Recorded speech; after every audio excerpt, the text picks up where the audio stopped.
Question: what would you get if The Sims and Majesty 2 had coitus? If they coupled? In layman's terms, if they banged? Answer: you would get a hero's rest. Greetings, brothers and sisters, Bartek here, back with another video in the beginning series where we take a look at the first 30 to 40 plus minutes of games to see if they tickle your fancy. Today, we are taking a look at, you guessed it, a hero's rest. The Steam page of the game reads: build shops, craft items with hundreds of customization options, and manage your resources wisely to lead your heroes to success. Immerse yourself as proprietor of a medieval fantasy town in a world abounding with heroes and monsters. And guys, let me tell you, this game hits all the right spots for me. You are, as the description says, you are the manager, you are the mayor, whatever you want to call it, of a small plot of land where you set up shops, where you set up taverns, where you recruit heroes, you send them on quests, they bring back resources that you need to further expand your settlement. It's really cool. It's got a really nice, atmospheric, cartoony, admittedly, graphic style. The sound is also quite nice. However, the music is a bit repetitive, so I will be turning it off in our little gameplay of the demo version, which is incidentally available on Steam right now till the 10th of October. The game comes out on October the 12th, so not long from now. All right, guys, we're gonna start a new game.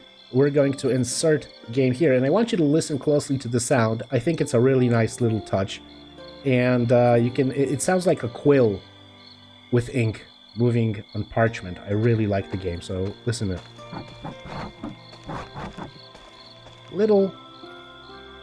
Little thing, but it adds to the immersion. Okay, for now, we have a new beginning. That's the only map that's available in the demo. There's also going to be mountain pass, hanging gardens, and a random map. Hopefully, they're going to add some more difficulty.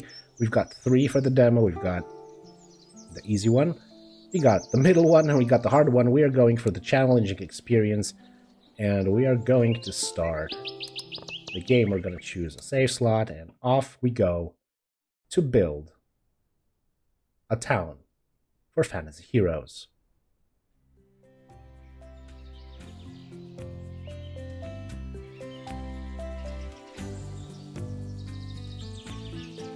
Art style is a bit reminiscent of Warcraft 3, which for me is timeless, and I think it just looks good. It fits the genre, it fits the style of the game, and it doesn't have to be, you know, Manor Lords, it doesn't have to be photorealistic, but Manor Lords, yeah, go ahead and check that out too. It's available right now on Steam. I mean, the demo version.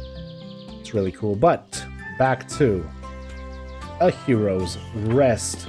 We are not going to do the tutorial because I've already done it and I know what I'm doing. Okay, I've got this. So first off, I'm going to switch the music off because, yeah. Right, so the first thing you have to do, well, okay, first off, this is the map. This is where everybody enters our town, and we've got a few plots of land available for building. There are 2 right there. There's another one up top on the hill, actually 2 more on top of the hill, and 1 in the valley down there, plus 2 more over here. Now, I'm going to go to the very beginning of the map because since this is the entry and exit point into our town, we want to set up our tavern as close to this as possible. Now, to start off, we have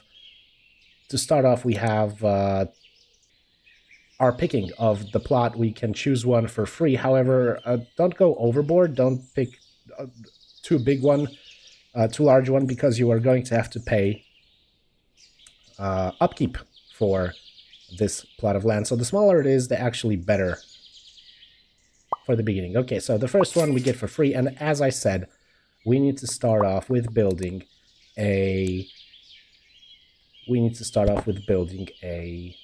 tavern. Why? Because the tavern, as in every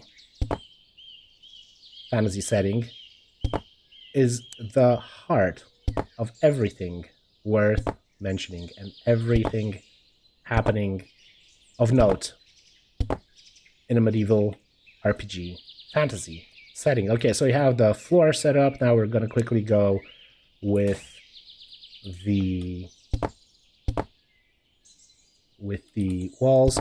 Now, mind you, there are a couple of things. I know this is a demo version, so I'm not bitching about it, but there are a couple of UI things that I think that the publishers should address. For example, it's at times not user-friendly. For example, you see me placing down these walls right now. For some weird reason, you have to hold shift when you are doing so, because if you don't, every time you place something... Alright, I'm going to show you. I want to place a window, right? So I'm going to place a window right here. Now, if I don't hold shift, I can't place another one. I have to go down here, I have to choose the window again, and I have to place it. But if I hold shift, it kind of lets me continue building that same piece of the construction. So yeah, that's one of the things. I might mention a few others. That's one of the things that I think needs work. I mean, I don't think it should take too much work. So just a heads up to the developers. If you're watching, or if not, maybe somebody else will post this comment somewhere and it reaches them. It would be really awesome if they changed this. Okay, now we have our tavern built, and the next thing that we need to do is we need to build a workstation. And the first thing that we have to build is a innkeeper counter, where the innkeeper will, well, innkeep. And what I mean by that is we're going to use the innkeeper to produce food for our hungry heroes, who, after completing a quest, will actually come back here, buy foodstuffs that we prepare using our resources that you have up here. There are currently 4 resources. Whoops. There are currently 4 resources connected with food, but the basic one is the fruit, and this is going to be our staple for the beginning of the game. And the bartender also is also used to prepare quests for our heroes to undertake, but we'll get to that in just a second. Okay, I've built a counter, I've built the stove, the oven. What else do we need? Oh yeah, we need the stockpile where the foodstuffs will be kept, and also we need to build a quest board. But before we build a quest board, the game wants us to build one more workstation. And the next workstation that I highly suggest building is the blacksmith. Now, the blacksmith is going to... Yeah, I'm going to buy this one right here. The blacksmith is going to make gear that our adventurers desperately need on their adventures. So we're going to go with something a bit different in style than we had the tavern built. The tavern was built purely out of wood. We're going to go with something a bit more fancy here. Let's say we want to go with a stone frame. Now, the cool thing about this is that the prices of... Oh, yeah, we need to start with the floor, sorry. The prices of the materials, let's say they're exactly the same. It's just a cosmetic difference, which I think is a nice touch. I mean, you don't have to pay premium if you wanna vary your town a little bit. I mean, there's nothing stopping you from making every little establishment in the town out of wood, but for variety's sake, I'm going to now build something with stone. Alright, let me hold that shift button so I don't have to go uber clicking all the time. Alright, let's make a corner window and let's fill the rest with just regular walls. Okay, let me get that done real quick. The start of this game is rather slow, but it does pick up once we build these 2 workstations, meaning the tavern and the blacksmith, and we plop down our first board. Where is it? Here we go, our first quest board. But as you can see, in order to unlock it, we have to build any workstation, and I believe that the most useful workstation for the beginning is the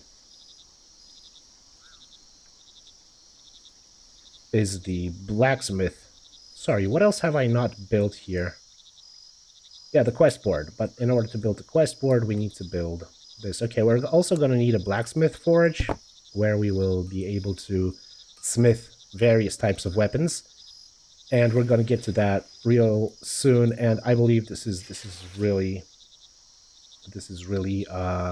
nicely done, because as a fan of RPG games and to a lesser extent city builders and management sims, I think they've done it exceptionally well. There's a huge variety, there's a huge ability to customize the weapons that you produce, and simply make them better, augment them.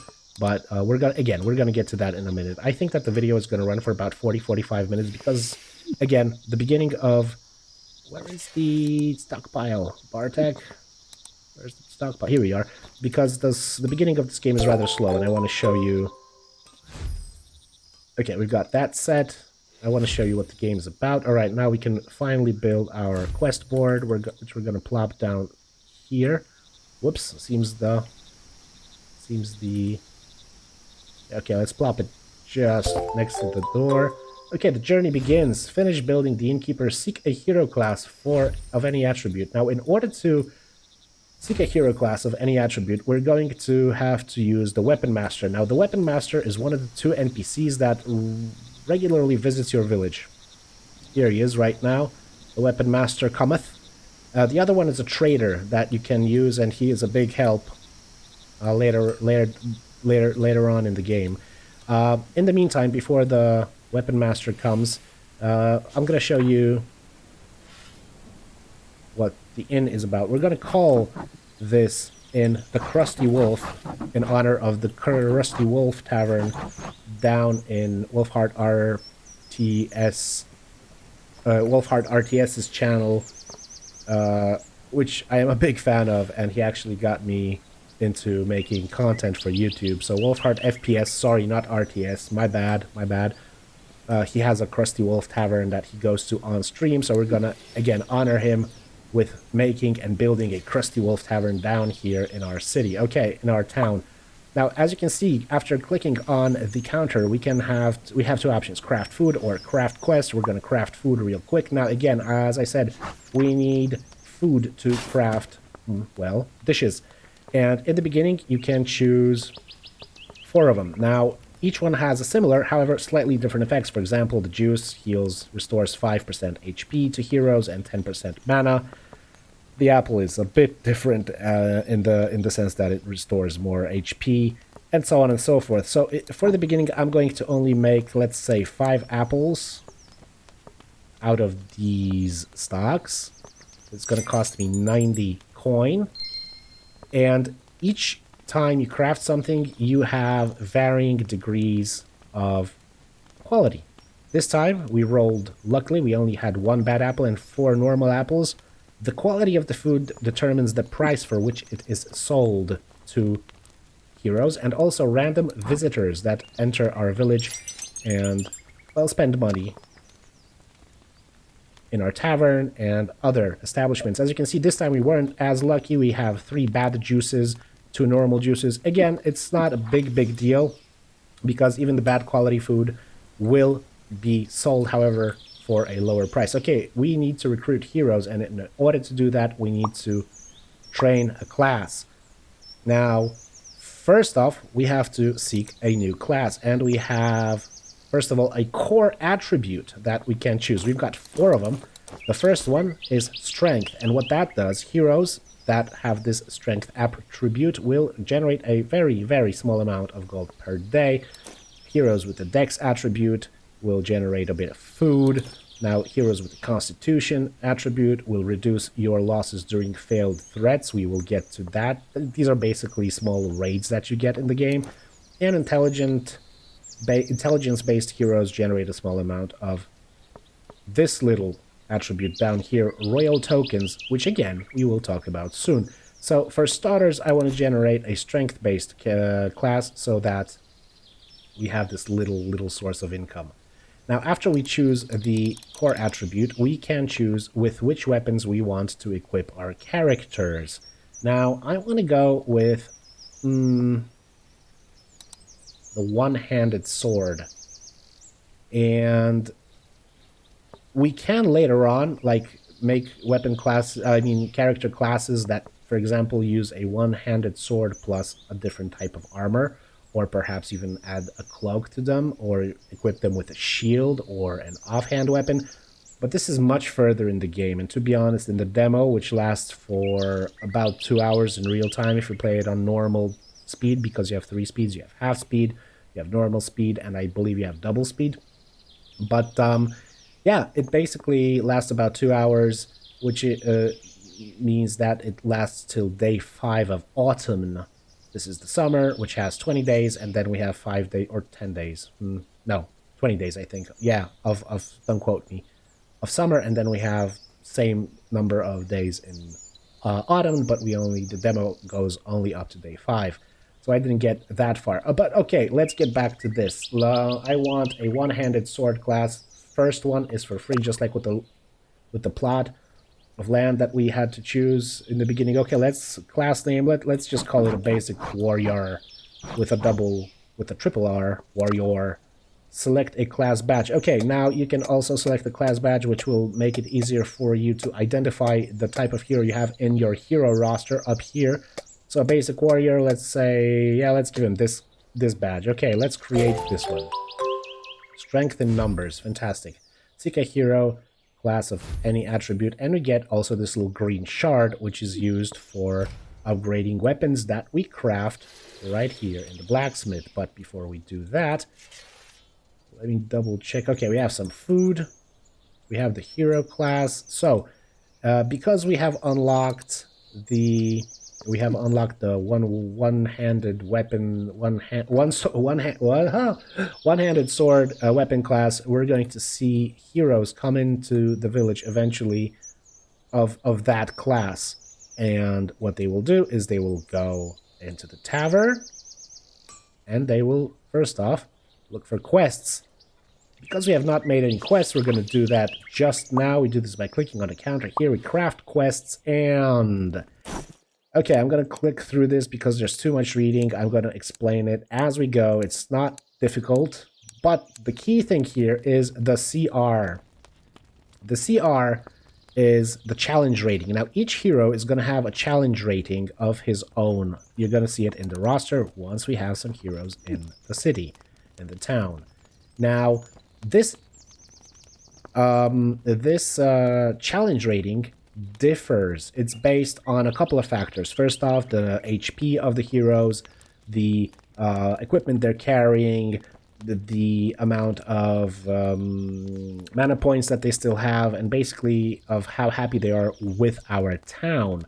What you have to do is you have to balance the quests that you create so that it fits the hero's optimal what's it called again? Yeah, challenge rating. Because if you make quests that are too difficult, they will not want to take them, or they will die doing the quests. Conversely, if the quests are too low of a critical rating, challenge rating, sorry, they will not want to take it, and they will complain, bitch about it, and their morale will fall, which is a bad thing. Okay, so you have basically two types of quests. You have gathering quests, and you have slay quests. Slay quests are more difficult. Gathering quests are easier. Now, you can send them to gather resources. You have cloth, food, herbs, leather, metal, and wood. These are resources corresponding to the ones that we have up top right here. Each of these core resources has tiers, let's say. So if fruit is tier 1, fish is tier 2, wheat is tier 3, and mutton is tier 4. Same goes for stone, for example. Your bronze is the tier 1, however, the dwarven steel is tier 4, and obviously, just like in every RPG and every RTS and every other game, you need more advanced materials to craft more advanced things. So, I am going to ask my dudes to bring me some food. Now, we have 4 types of objectives. We have scavenging, farming and mining, treasure hunt, and expedition. Again, choosing this changes the difficulty level. As you can see, again, what's it called? Challenge rating. Yeah, the challenge rating, it changes depending on what type of objective we give them. Because the first heroes in our town won't be experienced, I'm gonna try to give him farming and mining. You can also tweak the difficulty a bit within each of the objective types. You can tweak the difficulty with this slider. So we're gonna go 9 to 3. Now, what it means is that, this icon here, reward icon, it shows you what type of reward the heroes will bring should they succeed in the on the quest. And one more thing, the more quests they do, for example, farming and mining in the roads, their knowledge will increase. Now, if they max out the knowledge about this particular location, you will have an optional boss quest, which is quite difficult, but the rewards, obviously, they are much higher than from a regular quest. So just to start this off, let's make one quest that brings us food. Fantastic. There we go. Quest listed. Quest type. It's not a boss quest. We're gonna send our guys questing to the roads. The challenge rating is 9 to 13, and the reward here pretty self-explanatory. Let me just turn the music off in the Crusty Wolf Tavern because it's also annoying, in my opinion. You might like it, but I'm not a big fan. Okay, and let's create just one more quest. Let's this time ask the heroes to bring us metal, because metal is used for making weapons in the blacksmith. And yeah, farming and let's lower the difficulty down a little bit. What these three icons show you is the number of heroes below the optimal CR range for this quest. Ones that have a perfect match, these heroes will be the first ones to take this quest because they are perfectly matched to this difficulty rating. And you have the heroes who are overpowered. Currently, we have only one hero in our town, and he's perfectly, or she's actually perfectly matched for this quest. But let's create another one. Yeah, this is a lady that gives us a side quest that asks us to raise our standing in prestige, denoted here by the stars. Okay, so let's take a look. Currently, we have one hero in our town. Her name is Owen. I think it's a she. And you can see that she's leaving. She's on her way to pick up a quest. Let's see if she's going to pick up a quest. She should. There's the notice board right here. And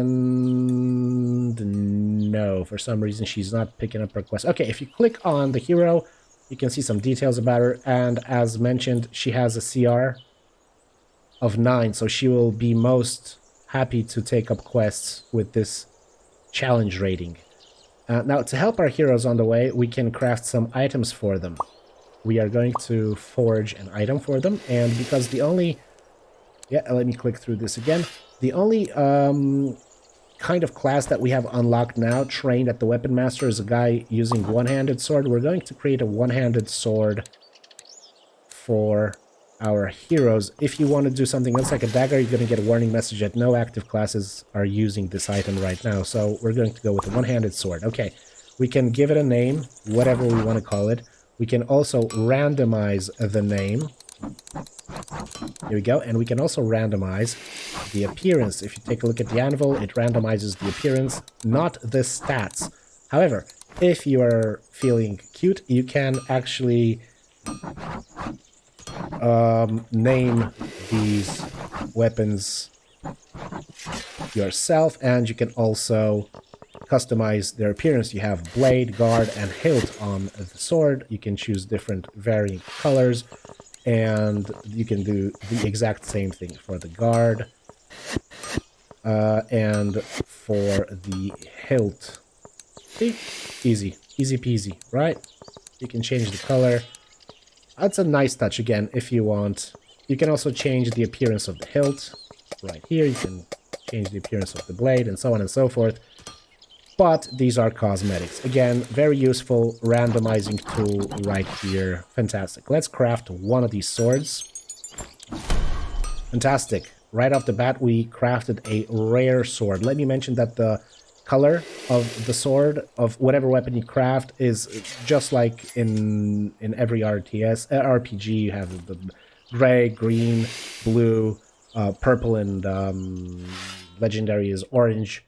And you have the weapon with particular stats. We're very happy because our first weapon is a rare weapon, so if should a hero come into the blacksmith, she or he can already choose a pretty decent weapon. Let's craft one more. This is a green one, fantastic, and each of these costs 6 stone and 6 metal, sorry, and 12 wood. Again, resources up top on the screen. Let's craft one more. Again, a green one and one more, just we have a little extra. Uh-oh, this one is broken. Now, this isn't very useful. However, certain heroes will still buy this type of weapon, especially beginner low-level heroes, because, well, you know, they don't have too much money, and better to have a broken sword than have no sword at all. But we can also sell the broken... Well, we can sell any swords that we want, basically, to a traveling merchant that visits our town now and again. He is always set up here just in the same place as the weapon master. So, yeah, we can do that, but, let me show you one really cool mechanic. If we go into the inventory down here in the screen and we go to the weapons tab, what we can do, say we have 1 rare, 2 uncommon weapons, but I would like to change this weapon into a blue weapon. This is exactly what the shards are used for, the regrade stones, right? So if I want to try to level up the weapon, click on upgrade here, and success. Fantastic, we just went from uncommon to rare. This is important because as time passes, heroes, even if they already bought a sword but it's green, in time they want to upgrade because they want to go on more difficult quests. They want to have a more perfect weapon to help them on their merry way. All right, let's take a look at what's happening here. Fantastic. Awen took a quest. She's on an adventure currently, and I believe that she is... Let me check. Yeah, she's on a perfectly matched quest, and she is farming and mining for metal, for bronze in this case, which is fantastic. Now, if you hover over the innkeeper, you can see that there's still one more quest on the quest board, and we have 6 items in stock. These items are, of course, food, which will be bought not only by heroes returning from their quests to replenish their stats, but also by visitors to our town. Now, what I want to do is every source of income is helpful, so whoops again. So I want to have an upgrade. One of the upgrades that you can get early on is a beehive stand. Now, this does exactly what you would think it does. Once you place it down, you have to restock it with 5 foodstuffs, but it's a small price to pay because visitors and heroes will eventually come and buy honey from this beehive, which again is going to give us some extra cash. Okay, now we have our trader here, Sam the Trader. Welcome, Sam the Trader. We can trade with Sam, and we can sell any type of... excuse me, guys. We can sell any kind of equipment that we have made and we have available in our stocks, be it weapons, be it food, or potions made in the Apothecary, and other items. And I want to get rid of this broken sword because I don't want my heroes to be equipped with shitty equipment, so I'm going to get rid of them, sell the item, got 326 gold for that. We can here buy all the other necessary resources. However, mind you, these prices, they do change from every time the guy enters the town.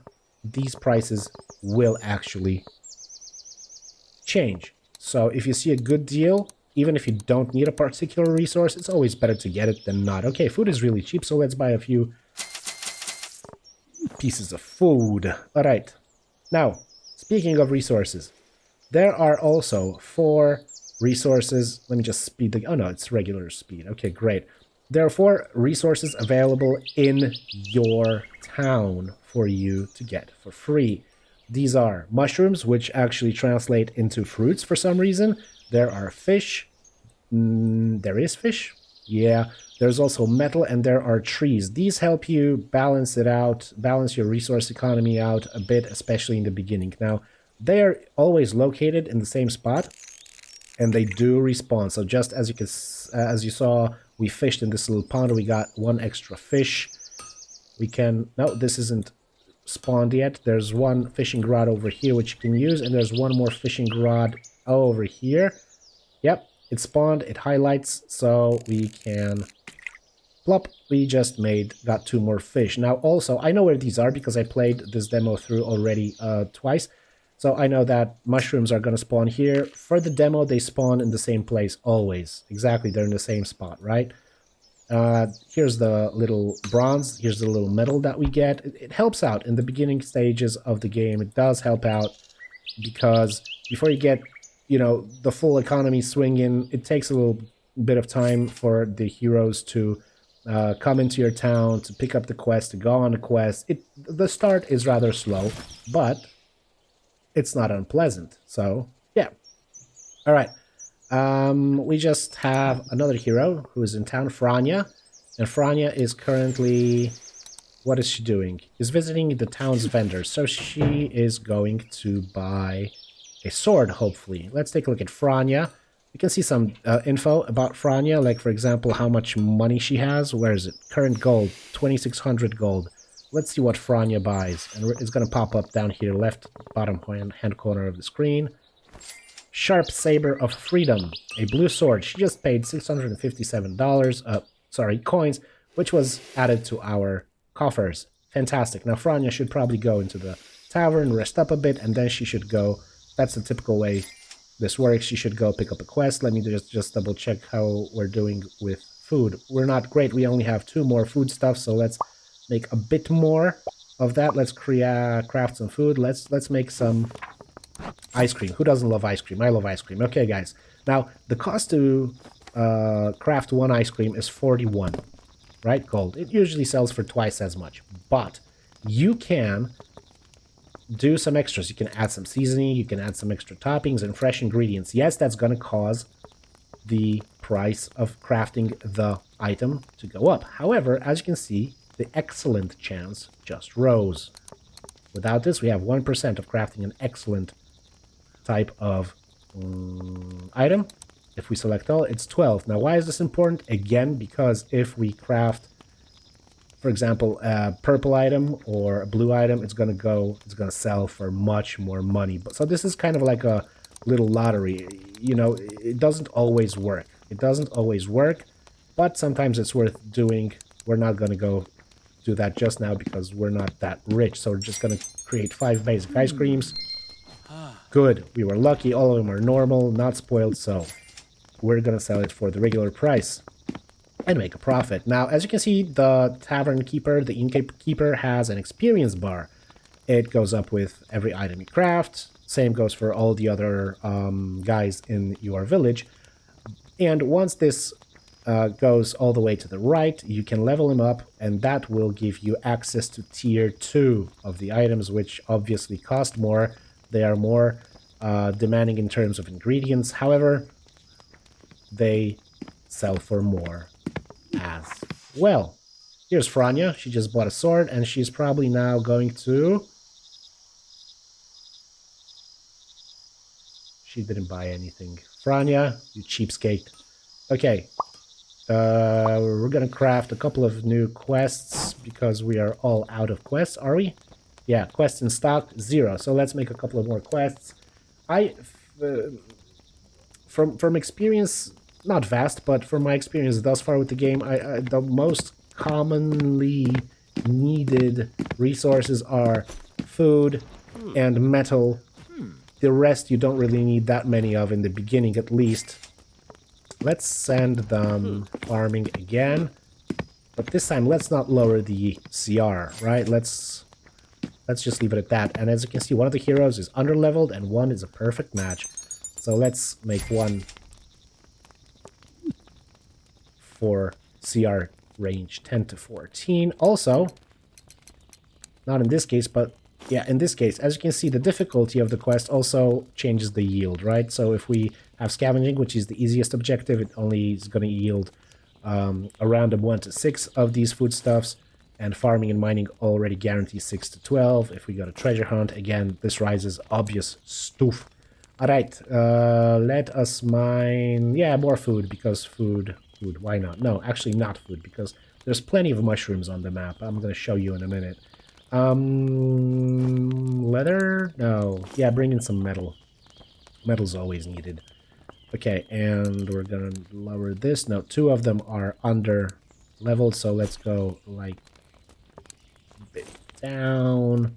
Yeah, in this case, one is gonna be a perfect match, and one's gonna be a bit overpowered, but they will still take the quest. All right, fantastic. Quest listed. Okay, let's, in the meantime, let's take a look around on the map and see if we can find any more freebie resources. Now, it's worth taking these freebie resources because, as I mentioned, the resources, they respawn. So if you don't take them, well, they're just sitting there and you're actually losing them because they will not go into your inventory, they will not go into your little tab, and they're just going to sit there and wait until you pick them up. Instead, just pick them up, have a little bit extra, that never hurt anyone, and wait for the resources to respawn. Where are the mushrooms? The mushrooms are usually here. Yes, they are. Just in this little nook, and there should be some bronze. Where is the bronze? Here we are. Bronze is down here again. I understand that this will be set. I don't think they're going to randomize the spawn points for other... Here's a tree that we can get some extra wood from. I don't think that once the game comes out, at least initially, they're not going to randomize the spawn locations, but I understand that they will be different on other maps, obviously. So, okay. One more thing that I want to show you guys, because we've been playing this already for 36 minutes. I don't know if I have enough money for this, but how much is this plot of land? 4,000. Shoot. Okay, let's buy this. Hopefully we have enough money. If not, well, too bad. The other thing that's worth constructing early on, and it's actually the thing that the heroes will ask for right off the bat, once you have a couple of more in town, is an apothecary. An apothecary crafts potions, which help them on the merry way. Now, the potions are actually pretty pricey, both in terms of construction, brewing and selling, but this is what the heroes want, so this is what they should at least... You should try to, supply them with it. Also, it does help their survivability during the quest. We have 3,000 more. All right, what else do we need here? For workstation, we need an apothecary, which is damn expensive. It's like 2,500 coins. So yeah, let's place that. We also need a counter for our vendor, Blam, and we need a stockpile for the dude to keep his stocks. And yes, we should also get a door.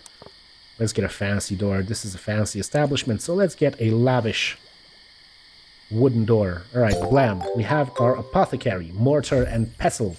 As with everything, we can name these. Let's call this the dispensary. Alright, dispensary, just for the lulz. And, yep. Fantastic. And, let's craft some potions. We don't have too much money, so we're probably not going to craft too many. There are 4 to start off with in tier 1. The one that I like really cool, the one that I like most is the Potion of Luck, because as you can see, the hero may find additional low tier materials during quests. Very useful. Again, especially in the early game, because yeah, all extra resources are needed to get your town going in full swing. Okay, we lucked out a little bit, and we had a bit of bad luck. We crafted 1 normal and 1 bad potion, but not to worry. They will find their respective buyers. Oh, take a look down here. Visitor bought some honey. See? 112 gold. We've just made 112 gold. Now, it's a balancing game. Early on in the game, it's a balancing act. Yeah, there's the guy from the tutorial saying that we've fallen below 0, and now that the king is gonna, well, if you like go below 0 for too long, you're gonna you're simply gonna lose the game. So try not to overinvest, let's say, in the beginning. All right. What else can I show you guys in this particular moment in time? How are we on food? Shit, we have no food, and we only have 48 gold, so we're gonna have to go with something really, really, really basic. Let's craft some apples. Let's craft 3 apples. No, we can only afford 2 apples. But hey, 2 apples are better than no apples, because once our weary adventurers come back into town, like Franya is right now, she needs to, well, restock and replenish her stats. We can't see it right now, but if we click on her once she returns to the village, we will see exactly how much HP she has after the quest. Each character has morale. Now, morale is determined by, first of all, how much they like or dislike your town, and this, in turn, is influenced by the fact if they can find all the necessary things they need. So, for example, if a hero wants to buy a sword, well, Franya actually has a rare sword, but I imagine that in a couple of quests she will come back and she will go to the blacksmith, and she will be looking for something higher end. Now, if she finds it, she'll be happy, her morale will go up. If she doesn't, she'll be sad that there's no upgrades currently in the town for her, so the morale will drop. So basically, this is the gameplay loop. You're trying to stay ahead 1 or 2 steps of the expectations of your heroes. Now, visitors, not as important. They do generate income because they go around buying stuff in your village, in your town. However, I believe that they are limited only to using the tavern. I don't think, but don't quote me on this, I don't think that regular visitors will go into the blacksmith or into the apothecary to buy some extra stuff. These items, I believe, again, not 100% sure, are reserved for the heroes to buy. Okay, here's Franya. She's down from 98 HP to 73. She just gained XP because, yes, the guys here level up, and the higher level they are... Oh, she just lost. I was hoping to eat something at the innkeeper, but the innkeeper doesn't have any food, so her morale just went down, and unfortunately we can't craft anything just yet because we have no money. What we can do real quick is try to upgrade the sword that we have. Yes, fantastic. We upgraded to epic. Now, if Franya goes in, she might want to buy the upgraded sword, but she doesn't seem to be willing to do it just now. I guess she would do that in 1 or 2 quests times. We got some money, so let's quickly, like ASAP, let's craft some food. Let's craft some food because we have a lot of hungry heroes coming in, and visitors who are being turned away from the counter. We can't have this. We really can't have this because the tavern is the cornerstone of every prosperous RPG adventure. Alright. Okay, now, before I go, I mentioned that this game is kind of like the love child of The Sims and Majesty. Majesty, in terms of you making quests, preparing quests, crafting quests, and sending the heroes on said quests. And this is all good and dandy, right? We make quests for them, they go, they do them, they bring us resources, they bring us money, they level up, therefore increasing the need for higher tier items, foods, potions, everything.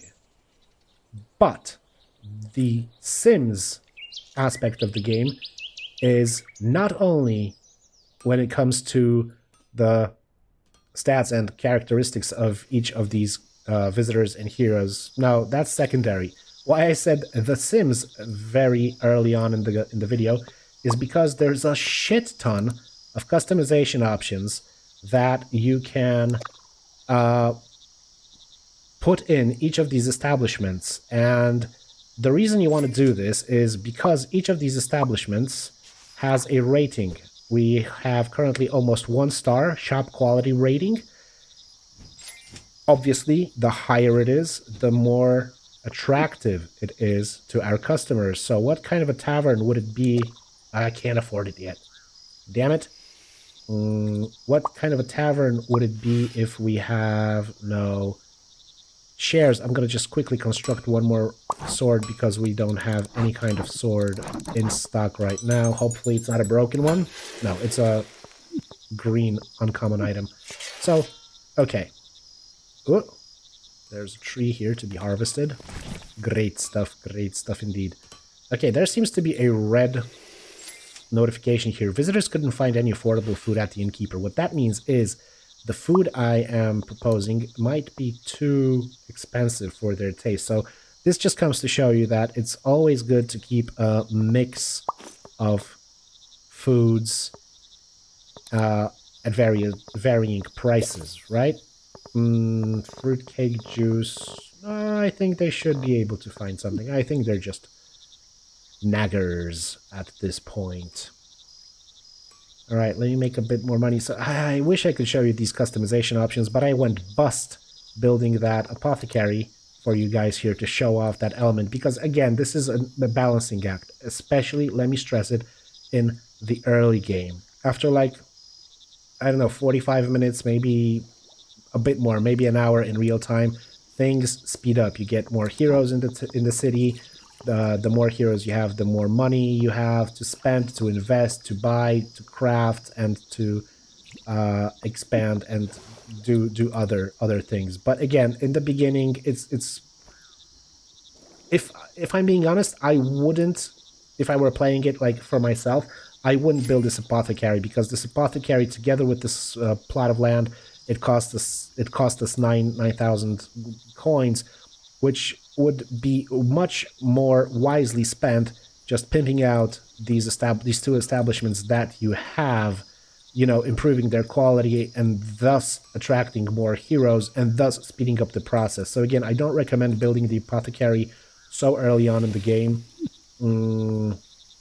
but I just wanted to do it for you guys to show you that the variety of the things of the establishments that you can build. And speaking of which, you can also create a tailor who will craft, obviously, clothes. We can also craft a tanner, which will be used to construct leather, which is used in various recipes, including potion crafting, which, interestingly enough, and a woodworker who will make it possible to, among others, build shields for our guys. And you can also build a permanent training grounds, but that is not only expensive, it only also requires you to have 3 classes active. We currently have 1, but for questing and for doing quests, eventually you get these royal tokens. Royal tokens are, again, a currency that you can use for various things in the game. For example, if I wanted to make a new hero class, I would need these to equip these hero classes, the new hero class, with certain weapons, like to unlock certain weapons and shields and armors for them. Like just the basic class costs 2 tokens, but you get tokens for like various milestones that you reach. Like, for example, once we get the 3rd hero into the town, we will get some of these tokens, and you get these tokens for different things. Also, like, one of the things that you get these tokens for is you get royal requests. From time to time, the king sends a request for you to supply him with a random selection of of resources. This isn't a lot, and I believe it's really worth doing because you get a lot of money, like cash, from it, and you also get these tokens to speed up the whole process. All in all, guys, this is a very pleasant game. I sunk I don't know, at least 4 hours in this game when I was playing it alone, when I was playing it prior to showing this game off to you, and it does pick up pace. It does become interesting once you unlock new options, new abilities. You actually, spoiler, your heroes can die while questing, and you, at least me, it saddened me. It made me sad. A hero that was with me like one from day one. One of the first heroes that came in the village, he died, and sometimes it's your fault as the manager of this town because you did not supply, for example, adequate enough equipment for the quest that he undertook, or the stocks in at the apothecary were out like they are currently. Now we have one more potion in stock at the apothecary. So you have to keep an eye on this all the time. The good thing is that because these little maps that you build on aren't huge, and there isn't a wild selection of things that you can build, is good. At first glance, you might say, oh, this is limited, it only has 6 establishments. Yes, but if you take into consideration the complexity and the amount of customization that each of these allows, and the tiers of items that you unlock while leveling, while crafting, uh, this game, I think it's well balanced in terms of content. I mean, if there were many more options to choose from, like a wizard's guild or a castle or something like that, it would be too much. I mean, the micromanagement is here, definitely, but it's not overabundant. I think it's just really well done. And it's quite pleasant. Also, if you feel overwhelmed, you can just slow down time, take it easy. You can't pause the game totally. From what I saw, you can press the escape button. That seems to pause the game totally. So if you need to go and take a pee or get a drink or whatever. Yeah, so again, slow-paced game, really relaxing. If you're into RPGs, if you're into Sims, if you're into um, basic, I mean, not huge-scale city builders, if you're just into relaxing and, doing some really nice climactic, atmospheric town building, this game is definitely for you. Alright guys, that's going to do it for today. Thank you for hanging out with me here on the channel. Please remember to drop a like if you liked the video, and subscribe, perhaps, for more content from Gamesquisition. If you didn't like what you saw, sure, give it a thumbs down or leave a comment with why you think, well, the game or the video wasn't all that great in your opinion. I'd be more than happy to read it. Alright guys, I'll catch you next time. Good luck, have fun, Bartek, out.